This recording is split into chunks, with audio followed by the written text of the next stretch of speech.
Very funny. Very well said, Rafai. Let's take another story still in Nigeria. The indigenous people of Biafra on Tuesday claimed to be in talks with the United Nations to hold a referendum for a sovereign state of Biafra. In a statement by the group's media and publicity secretary, Ima Powerful, the group is making efforts for the referendum any moment soon, adding that residents within the Biafra territory and those living beyond the boundaries of Biafra will be able to determine their own fate. The group expects the United Nations to supervise the referendum and are calling for freedom for all and not just for Biafrans alone. I mean, this is another, what do you call it, Brexit? Yes.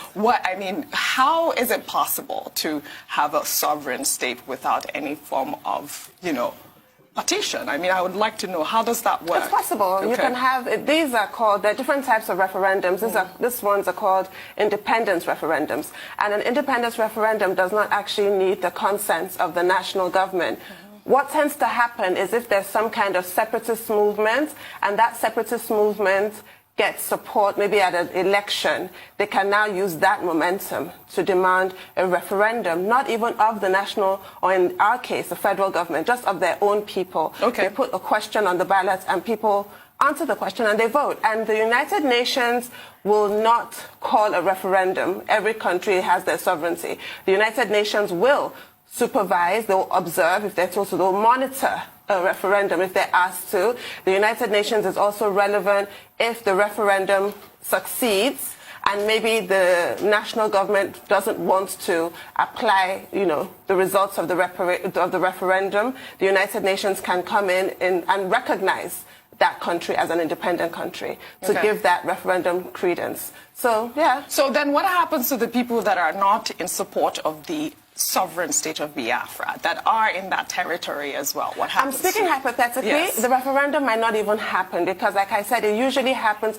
on the back of a popular movement. There has to be some momentum. You can't just wake up and have a referendum. Like if there's an election, for example, and let's say, I don't know, a particular political party, a separatist party, wins all the states, then from there you can now use that momentum to call for a referendum. Right now that has not happened. Yes. So if at all the referendum does happen, if people vote no, then vote to be counted, then it's no, and they stay in Nigeria. But if there's an overwhelming yes or a majority yes, then they leave. If at all the federal government allows it. And the United Nations and the international community rally around the new state. Well, they have claimed that it's going to be a peaceful process. I don't know how that's going to be, but I think that we can come back to continue on this discussion. Let's take a short break. When we return, I will give you my views on the issue of the referendum.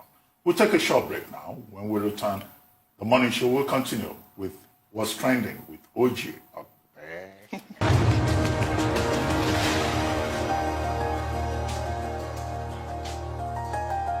Welcome back to the morning show here on Arise News. And still with us in the studio is OG up there with What's Trending.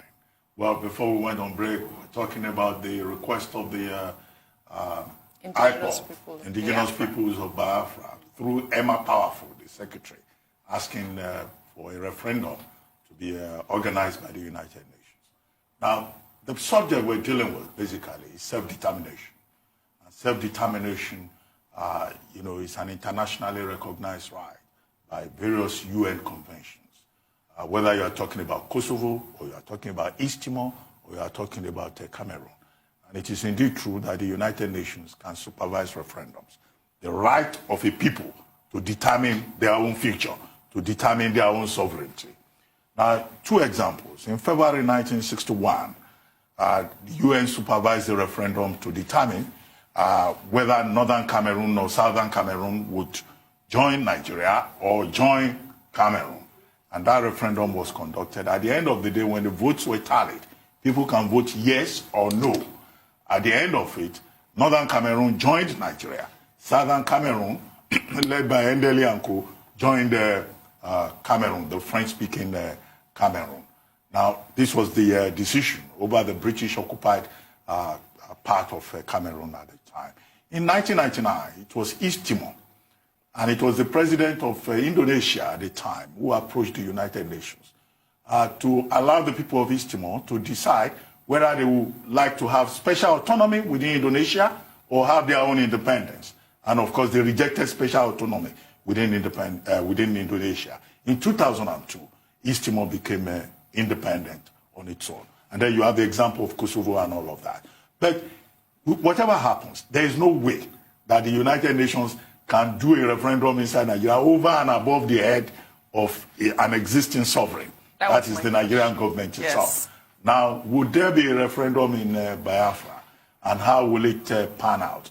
I know that there are many agitators from the eastern part of the country who say Nigeria has been unjust to Igbos in the Nigerian Federation, that Igbos have been marginalized, because at the basis of questions of self-determination, it's always about citizenship, it's always about justice, it's always about equity. Would they be able to get enough votes? Well, my gut feeling is that, look, most Igbos will probably not want to leave Nigeria. I may be wrong. And speaking for myself, I'd rather have Nigeria as it is, as a diverse nation, you know, as this rainbow nation, multicultural. And I mean, a Nigeria without Igbos would not be the same Nigeria. All right, but and I hope that even if it is put to vote, that more Igbos would rather stay in Nigeria, because Igbos are already, you know, completely enmeshed in the Nigerian Federation. They are part of the fabric of this country. And I think that the ordinary Igbo man does not share the same sentiments with Emma Powerful. Well, you never know. You never know. That's my own gut But then feeling. there's also the outcry of the allegation of the Christian genocide, which is what they are using as the propaganda to try to have this sovereign Biafra state. What is your take on that, Rufai? I mean, people always have a reason for doing things, but I think I'd like to agree with Dr. Abati. We are better together as a nation, but it is incumbent on us to also look at the fault lines of why these agitations and ask ourselves, have the nation been fair to the Igbos? And if we can answer that question, we should start to look inwards in terms of infrastructural development and the likes. Because all over the world, like Dr. Abadi said, you know, you're going to have agitations. I think in Spain, they even had a separatist movement for the Basque region. The group was called Escodita Azacatasuna, ETA, pushing for the liberation of the Basque region. Even in Canada, as you think Canada is all peaceful, people in Quebec too have been pushing for nationhood, but they're always underlining issues. Despite the works Trudeau's father, Elliot Trudeau, did, Justin Trudeau's father, you know, to bring Canadians together. So there are underlying issues. I think what we should focus on really is the underlying issues. How we can, you know, help to show that we are a true federation, develop the East, make the East a heartland. Whatever is due to them, you know, we should give them and make them one part of this nation. Like you said, Igbos are too vested. I mean, if they leave, who are they going to leave Ladipo market for? That's a big question I want to ask. Well, they'll create their own Ladipo market. A lot of Igbos own properties. They are even intermarried here. Let's not deceive ourselves, but let's also look at the factors for those agitations. Because if you ask me, honestly, I would say to a large extent, those factors of agitation have not been addressed. It still looks like an unequal country. Some people are put down, some people are put on. I love my Igbo brothers. Kedu? At the same time, Yorubas are also asking for Oduduwa Republic. Yes. So that's why those fault lines that you know, Rufai referred to are important.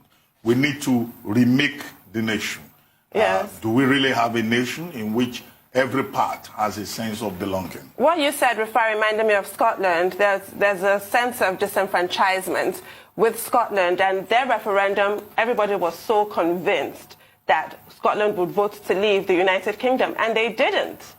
So in spite of a lot of, you know, disenchantment that people have, I guess you're right. Many of us are creatures of habit. Yeah. And we're so intertwined as we are. Yeah. Then nothing is given. It's not. That's the point it's really I'm not. making. Yeah. It's in the example of Scotland, yes. All right. Well, let's take another